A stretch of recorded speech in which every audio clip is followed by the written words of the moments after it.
Teleimpacto, lo que necesitas saber.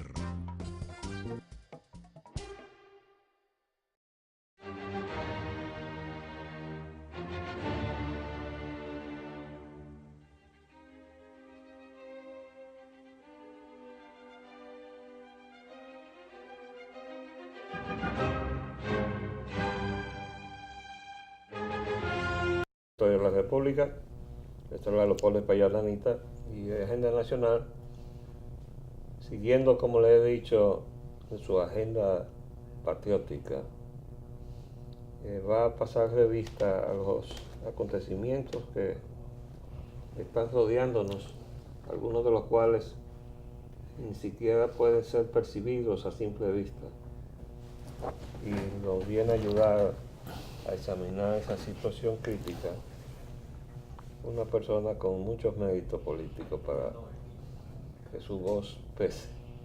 Me estoy refiriendo a Ramón Andrés Blanco Fernández. Ramón. Polín, ¿cómo te sientes? Muy preocupado. Nosotros tenemos ahora mismo un cuadro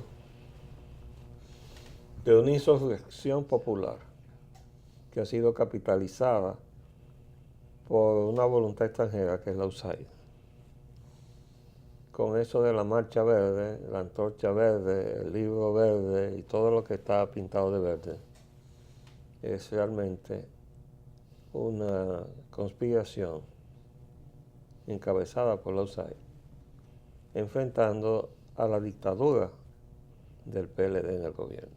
Una dictadura que se expresó en 3 mandatos consecutivos de Leonel Fernández, en un casi cuarto mandato, porque en el 2016 él era el candidato que venía de calle, y eso se detuvo porque el otro equipo de lo que yo llamo la USAID 1 y los que se paran del lado afuera a protestar la USAID 2. ¿Por qué? Porque el PLD ha venido negociando el poder y la USAID 1 es la expresión de una negociación donde una parte del equipo de la USAID entró al poder y ocupó posiciones en el Palacio Nacional. Entonces uno dice, ¿y por qué hay una diferencia entre la USAID 1 y la USAID 2? Bueno, hay que remontarse al informe del Centro de Estudios Estratégicos de Washington del diciembre del 2013, que es una acusación de que el PLD estaba montando una dictadura semejante a la que montó el PRI en México por 70 años. Semejando una democracia, pero viviendo una dictadura. Desde luego, si uno se empapa bien de las intríngulis y las realidades de la política norteamericana, tiene que percatarse de que es más de lo mismo, porque en Estados Unidos se ha estado viviendo una ficción. Las cúpulas, tanto del Partido Demócrata como del Partido Republicano, están inscritas en el club del señor Rockefeller, el Consejo de Relaciones Exteriores. De modo que cuando se ha convocado al pueblo norteamericano cada 4 años a unas elecciones con la percepción falsa de que tenían opción de cambio, optando por uno o por el otro, realmente era un engaño monumental que se ha mantenido por muchos años. Por cierto que el señor Rockefeller acaba de morir hace un par de semanas atrás. Pero su imperio, todo ese aparato, la estructura de poder que él construyó, quedó intacto. Y por eso todo ese emporio mediático del Washington Post, del New York Times, del CNN, etcétera, que le mantiene una guerra permanente a Trump, no es más que parte del aparato de dominación que él tenía, que además se expresa hacia adentro de los 2 partidos y por tanto hacia adentro de los órganos de gobierno de Estados Unidos, me refiero al Congreso. Entonces allí hay republicanos, pero son de la gente de Rockefeller, Sí. Y hay demócratas que son de la gente de Rockefeller. Entonces, cuando Trump, que llegó a presidente desafiando a la cúpula de su partido, porque logró el apoyo de las bases, y ese apoyo de las bases en una convención le dio el triunfo como candidato para tener la representación del Partido Republicano, pasando por encima de la voluntad del mando del Partido Republicano.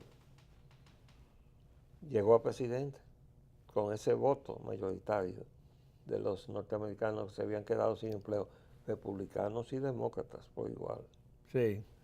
Y él levantó el estandarte de vamos a rescatar la economía de los Estados Unidos y su soberanía, y vamos a acabar con todos estos tratados de libre comercio que no han hecho más que abrir las fronteras de este país y se ha llenado de migrantes.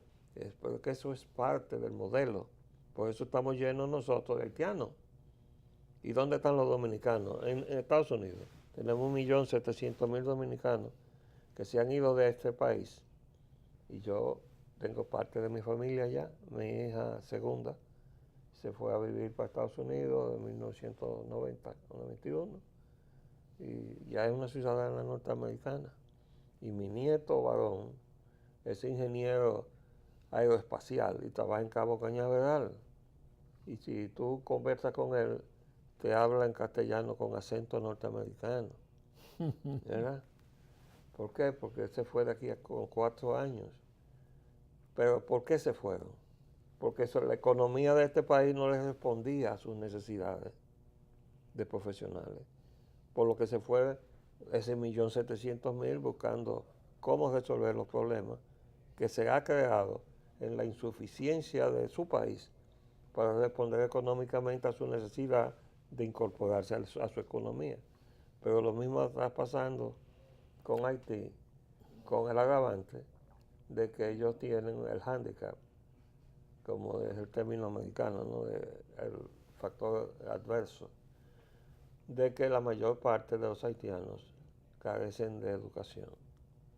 Y por eso el general Nanfi, que tenía aquí 29 años silenciado, sin hablar, habló hace unos días atrás y dijo que el problema que hay en Haití es problema de los haitianos y lo han ocasionado los haitianos y lo tienen que resolver los haitianos. Y dijo que había 3 problemas: educación, educación y educación. Entonces, con esa realidad de que la presencia migratoria en el país responde a una voluntad extranjera expresada en Haití, con esta situación dramática de que mientras esa mayoría haitiana carente de todo tipo de educación, y además porque en Haití no se le da registro de civil a nadie, o sea, no hay acta de nacimiento para nadie.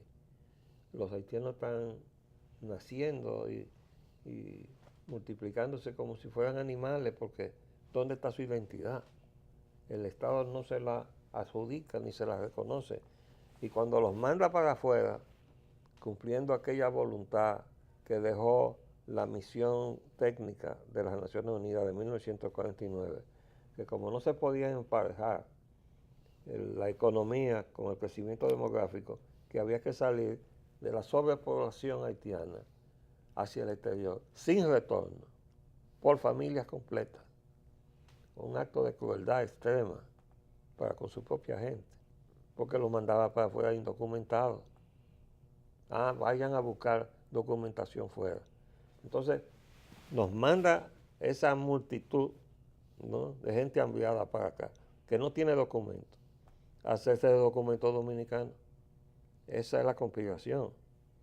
Lo malo de eso es que cuenta con la anuencia de los mandos del PLD, que han estado jugando a la fusión con Haití, y eso es obra de Leonel Fernández, con la familia Vicini y con el gran capital del comercio dominicano, que se ha montado en el juego de crear un gran mercado de consumidores, 21 millones de consumidores, un mercado unificado ¿Unificado de qué? Los dos países. Sí, señor. Entonces han creado una figura que llaman el Hub del Caribe, que quiere decir como el corazón del Caribe, y significa un gran, es decir, un puerto libre y un paraíso fiscal, donde se puede lavar toda clase de dinero sucio, y hemos contaminado la economía dominicana de tal manera que hemos pasado a ser un narcoestado. Yo he traído una serie de testimonios simplemente para citarlo, porque para algo sirve el que uno se mantenga al día con la prensa. Por ejemplo, mire, esto es de marzo. Estados Unidos atribuye al narco el auge de la violencia en República Dominicana. Pero también al narco hay que atribuirle ese Producto Interno Bruto, que es el más alto de Latinoamérica. Sí, Y que señor. nosotros hacemos tanto alarde de que no hay ninguna otra economía que se pueda poner al lado de la dominicana. Pero no hay ninguna otra economía que esté tan saturada de dinero sucio como la dominicana. Y a eso pues ya han hecho demostración de estar entendiendo el problema. Aquí tenemos a Monseñor Masalle, que dice precisamente la situación del pueblo dominicano. Deplora la situación social que vive el país. Dice que hoy día la sociedad está permeada por el narco, el contrabando, la delincuencia y la corrupción. Y resulta que nosotros tenemos delincuencia creciente, pero el jefe de la policía, que ahora se llama director general, dice que está bajando.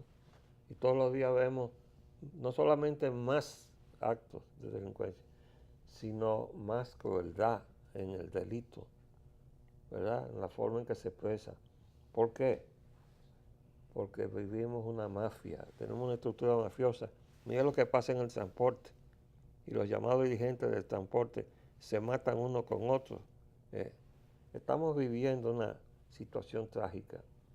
Y encima de eso nos hemos echado encima al pueblo haitiano.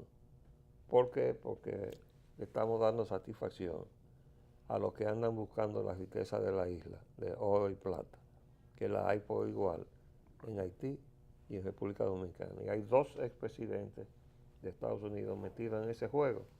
En Haití está Bill Clinton y de este lado está Bush ahí en Cotuí.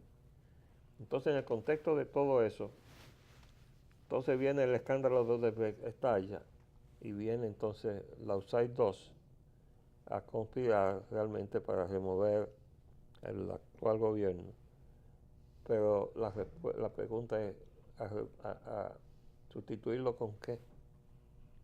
Pregúntalo. Entonces, tenemos esta otra situación. El tema haitiano, había silencio absoluto, hasta que fue inevitable que tuviera que abordarse porque se anunció el retiro de la minutaje, entonces hubo como cierto pánico de que la situación actual se iba a agravar con una avalancha. Y entonces no hubo más remedio que hablar del tema haitiano. Entonces ya se ha tocado el tema haitiano, por fin. Y en todo esto resulta que se había vencido el plazo de la repatriación y no se había ejecutado. Y el gobierno nunca le dio cuenta al país de por qué no se había ejecutado la repatriación. Pero de repente nos encontramos con que se ha dado un plazo. Bueno, pues dice aquí el entonces director de migración, que por cierto, yo creo que se está haciendo una mea culpa, ¿no? José Ricardo Tavera, Sí. porque él era el director de migración cuando el país se llenó de haitianos. Entonces le ha salido al paso a esa llamada renovación o plazo de extensión. Dice él aquí que no puede extender el plazo del Plan Nacional de Regulación de Extranjeros ni otorgar administrativamente ningún tipo de estatus migratorio al margen de la ley. Y dice que eso no puede darse porque ya todos los instrumentos, que por cierto son estos que yo tengo aquí, que como usted ve, amigo mío, yo trato de ser organizado. Y aquí está la sentencia 168.13, el decreto 227.13 de regularización, el 169.14 de naturalización, la ley. Y bueno, entonces resulta que ya todo eso venció en términos de su vigencia. Entonces, ¿cómo se puede hacer un plazo? Un plazo, extender un plazo de qué, si ya los plazos que estaban otorgados estaban vencidos. ¿Qué resulta? Que ahora no aparece escrito la decisión o la resolución que se tomó del Consejo de Migración. Y además, porque el gobierno del PLD tiene la costumbre de saltarse el Estado de Derecho, porque ¿cómo es que se ha tomado una resolución de esa importancia y no aparece, no hay un texto? Y no puede haber texto porque tendría entonces que citar sobre qué ley se basa o sobre qué decreto se basa. Y como no puede hacerlo, entonces han preferido no escribirlo. Entonces se ha hecho una decisión de boca. Usted se imagina.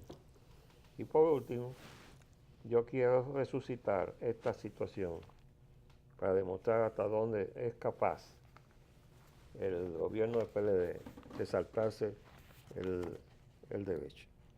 Aquí, en este documento de la Junta Central Electoral, se cita el Plan Nacional de Regularización de Extranjeros, ¿verdad?, migratoria, en situación migratoria irregular en la República Dominicana, y cita Gaceta Oficial 10.737 del 15 de diciembre del 2015. Entonces, entre paréntesis pone Decreto del Poder Ejecutivo de 327.13, pero eso es de noviembre del 2013 y se publicó entonces en diciembre del 2015. Así es. Y se estuvo aplicando ese decreto que prohibía exportar o cerrarle la frontera a Haití durante 2 años y medio sin haber sido publicado. Entonces estamos jugando con el Estado de Derecho, ¿no? Y por último, en el plano político, la prensa de hoy, en medio del escándalo de Odebrecht, tenemos esta declaración de la hermana del presidente que acaba de terminar su mandato como presidenta de la Cámara de Diputados. Dice: Lucía Medina cree fuera de tiempo hablar de reelección. Fuera de tiempo. O sea que podemos hablar de reelección otra vez. Yo creo que si encima de los motivos que ha dado pie a esa marcha, que ha tenido apoyo en todos los niveles, como protesta del gobierno, de la dictadura que tenemos, si usted le agrega a eso que se está pensando en reelección de ese gobierno, Sí. entonces yo creo que estamos en un punto muy grave de la situación que hemos estado atravesando, y por eso quería su opinión. Yo creo, Paulín, que nuestro país nunca había estado en una situación como la que está viviendo ahora. La nación, el pueblo dominicano, el Estado dominicano está llamado a desaparecer si no aparecen fuerzas de que lo impidan. Y a la vista no veo, porque veo muchos intelectuales, comunicadores, que no se preocupan por la nación dominicana, le importa un bledo, y acusan a cualquiera que diga algo de los haitianos de que es por la negritud. Por racismo. Sí. Y xenofobia. Ahí vi a Maspuy decir, yo sé que es pro haitiano, pero vi que dijo en la prensa que quieren con el problema haitiano desviar el asunto de los demás. Sí. Y es todo lo contrario. Así mismo es. Con aquello quieren dejar lo de los haitianos. Tapar el problema haitiano. Exacto. Yo creo que se está violando la Constitución de la República en todos sus articulados, se está violando la ley de migración, se está violando todas las normas jurídicas que rigen la migración y que deben ser puestas en vigencia en estos momentos. Mi partido, que es el PLD, yo soy fundador de ese partido. Ayer vi que unos que eran circulistas, fueron circulistas, eran fundadores, Danilo y Leonel, lo presenta la prensa.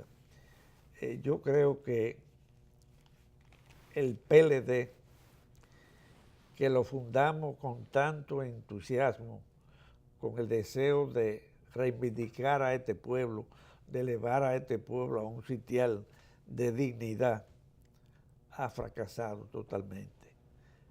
La disciplina que se implementó en el partido ha sido utilizada por gente que no tiene sensibilidad política, no tiene sensibilidad humana, no tiene patriotismo.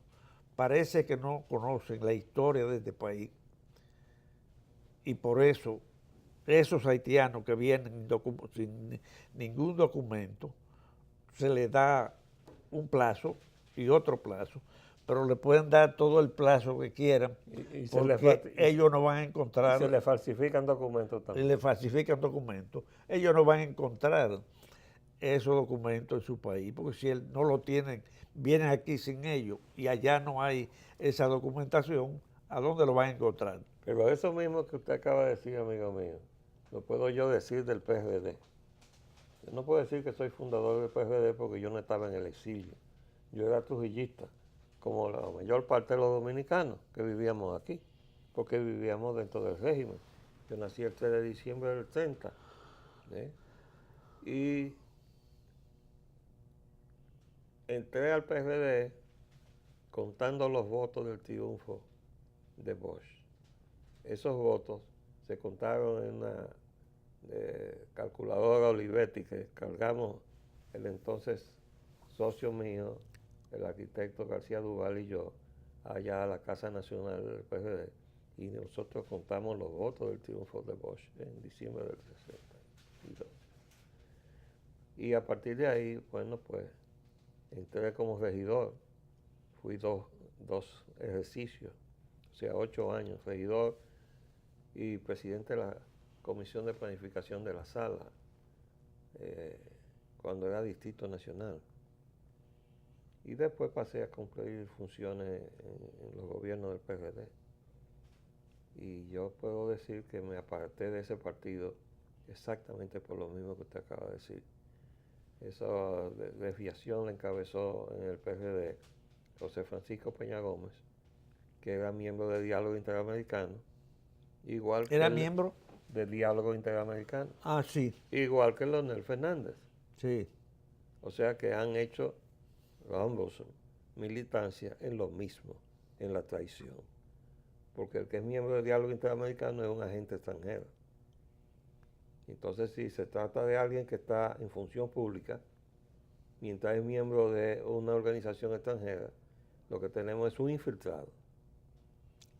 Y esa es la situación, ese camino riesgoso al borde del precipicio en que ha estado caminando la soberanía de la República durante tantos años. Paulín, a mí me duele mucho porque yo fui de lo que estuve en un hilito con los Trujillo. Yo pasé por la 40 y fui condenado a 30 años. Pero yo fui militar, me reconocieron. Óigame, me encerraron en una celda, Blanco Fernández va aquí, en la número 2, junto con un grupito de muchachos panfleteros de Santiago. Y al otro día, a las 5 de la tarde, parece que alguien metió la mano por mí, me sacaron, me llevan a la celda número 1. A las 7 de la noche se llevaron los otros, lo mataron a todos. Y a mí me duele sobremanera combatir el régimen de Trujillo, que era, por lo menos defendía la soberanía, más que lo que han venido después de exceptuando Juan Bosch. Pero ya que usted menciona esa prisión suya, yo le debo decir a mucha gente que habla con disparates acá, que 30 días después del golpe de Estado contra Bosch, o sea, el 20 de octubre de 1963, yo fui detenido en mi casa y llevado y encerrado en un calabozo en la Torre del Homenaje, porque era parte del contragolpe para reponer el gobierno constitucional. Y como decía Montearache, de mucha de la gente que habla del 65, dice, yo no sé de qué guerra que están hablando porque yo no recuerdo haberlos visto por ninguna parte. Entonces yo veo mucha gente que habla y opina. Sí. Y yo cuando lo quiero llamar al orden le digo, ¿dónde estabas tú en octubre del 63? Porque yo te puedo decir dónde yo estaba. Yo estaba preso en la Torre del Homenaje, porque estaba luchando por reponer el orden constitucional de este país y yo no era PRDista, pero era dominicano. Dice Rodrigo Borja que la oligarquía, el comercio, la mayoría no tiene sensibilidad, le importa un bledo todo. Y esa oligarquía fue la del golpe, la que propició el golpe de Estado contra Juan Bosch. Bueno, y hemos tenido que el comercio dominicano, que comenzó, como es lógico, siendo español, ha terminado, al igual que la vida política de la nación, ¿Sí? siendo árabe. Pero se nos acabó el tiempo. Todo esto es consecuencia de ese.